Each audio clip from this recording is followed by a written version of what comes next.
NTA ने एक ही question में केमिस्ट्री के 2 सबसे बड़े एक्सेप्शंस डाल दिए। ऊपर नाइट्रोजन का P3 ट्रैप और नीचे ऑक्सीजन का साइज ट्रैप। एक भी मिस किया तो game over. Let's decode the double trap. अब समझिए, यहाँ पे एक बार क्वेश्चन को मैं रीड कर देता हूँ। क्वेश्चन कह रहा है कि given below 2 statements, statement 1 is the correct order in terms of first ionization enthalpy values, and the statement 2 is given is the correct order of in terms of magnitude of electron gain enthalpy. तो आप यहाँ की बात हाँ रखेंगे कि electron gain enthalpy के values के बारे में हमसे कहा जा रहा है, मैग्नीट्यूड के वैल्यू बारे में, है ना। अब देखिए होता क्या है, जैसे मैं स्टेटमेंट वन के बारे में आपसे बात करूं तो यहाँ वो कह रहे हैं कि correct order carbon, nitrogen, oxygen और फ्लोरीन के फर्स्ट आयनेशन एंथैल्पी के। तो देखिए, एक्चुअली ये मैंने तो बहुत बार डिस्कस करा है, लेकिन मैं फिर से डिस्कस कर रहा हूँ कि जब हम लेफ्ट से राइट जाते हैं इन अ पीरियड, तो जो आई होता है वो इंक्रीज करता है, और यहाँ पर मैक्सिमम और इस साइड में मिनिमम होगा। नीचे की तरफ जाएंगे तो यहाँ पर मिनिमम और यहाँ मैक्सिमम होगा। रीज़न बहुत सारे हैं। पहला रीज़न है जेड इफेक्टिव, ठीक है। जेड इफेक्टिव जो है वो पीरियड में इंक्रीज करती है और ग्रुप में कांस्टेंट होती है ना। यहाँ पे मैं वो भी बना देता हूँ, आइए रे डायग्राम। तो फिर जो जेड इफेक्टिव है हमारा, ठीक है, वो इधर मिनिमम से इधर मैक्सिमम हुई है, और नीचे की तरफ जाएंगे तो वो रहेगी कांस्टेंट, चेंज नहीं होगी, ये ध्यान रखिएगा। दूसरा जो हमारा फैक्टर है वो है साइज का। अब साइज जो है ना, वो इधर से इधर साइज जो है वो डिक्रीज करती है, इधर मिनिमम।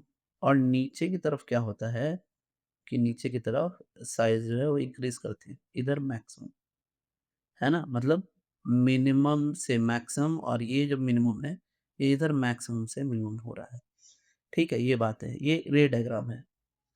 तो नॉर्मली हमारा आई जो है ना इधर इंक्रीज करना चाहिए था, तो एक्सपेक्टेड तो ये है कि ये इंक्रीज करना चाहिए, एक्सपेक्टेड। बट होता क्या कैसे है, तो अब समझिए होता कैसा। होना तो ऐसा चाहिए था, लेकिन होता कुछ ऐसा है कि कार्बन के बाद ऑक्सीजन आता है, ऑक्सीजन के बाद नाइट्रोजन आता है, और नाइट्रोजन के बाद फ्लोरीन आता है। अब ऐसा क्यों हुआ, ये एक अनदर फैक्टर पर डिपेंड करता है, जिस फैक्टर को हम बोलते हैं stable electronic configuration.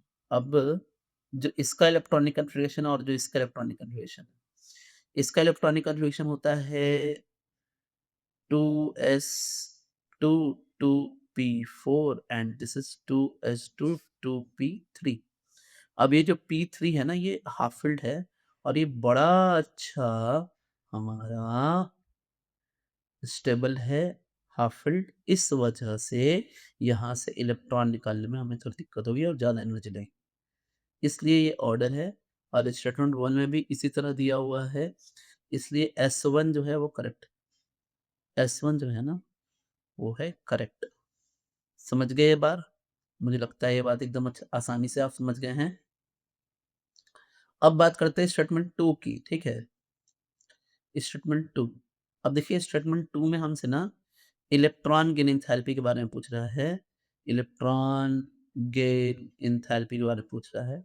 Oxygen, sulphur, selenium, T and PO, ठीक है।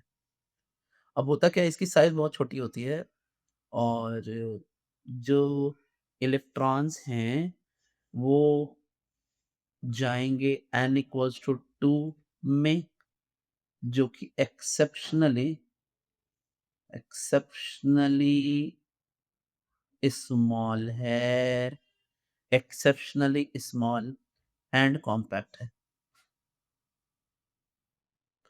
अब एक्सेप्शनली स्मॉल और कॉम्पैक्ट होने की वजह से जो न्यू इलेक्ट्रॉन हमारे आते हैं तो उनको इनर रिपल्शन झेलना पड़ता है और वो इनर रिपल्शन के वजह से जो इलेक्ट्रॉन की एंथैल्पी है वो कम हो जाती है।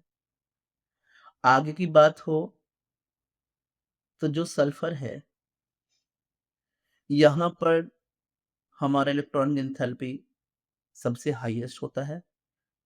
रीज़न इसलिए है क्योंकि अभी कुछ देर पहले मैंने आपको बताया था कि नीचे की तरफ जाएँगे तो ज़ेड इफेक्टिव जो है वो कांस्टेंट होगा।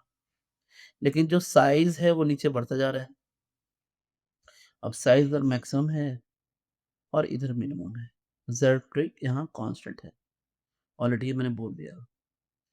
तो साइज़ जितनी छोटी होगी तो अट्रैक्टिव फोर्सेस हाई होंगे न्यूक्लियस के और इलेक्ट्रॉन की एंथैल्पी भी हाई होगा। लेकिन but in case of oxygen it is exceptionally small, जिससे इलेक्ट्रॉन इलेक्ट्रॉन रिपल्शन बढ़ जाता है।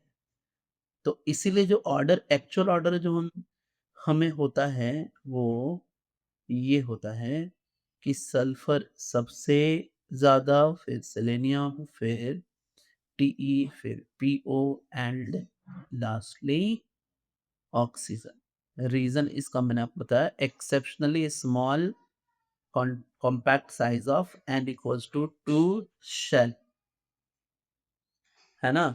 अगर हम थोड़ा सा डेटा भी देखें तो डेटा से भी आपके बात समझ में आएगी कि ऑक्सीजन के लिए डेटा है -141, सल्फर के लिए डेटा है हमारा -200, सिलेनियम के लिए है -195, टीई के लिए है -190 एंड पीओ के लिए है -174। ये एक्चुअल डेटा मैं आपको बता रहा हूँ, है ना, इन किलोजूल पर मोल, है ना। तो ये था हमारा, अब ये देखा कैसे हुआ, किन फैक्टर्स पर डिपेंड करता है, जेड और साइज पे, यानी दोनों ही स्टेटमेंट सही हैं और हमारा आंसर जो होगा वो डी होगा। तो फाइनल आंसर इज डी, है ना। So thanks, subscribe for more students.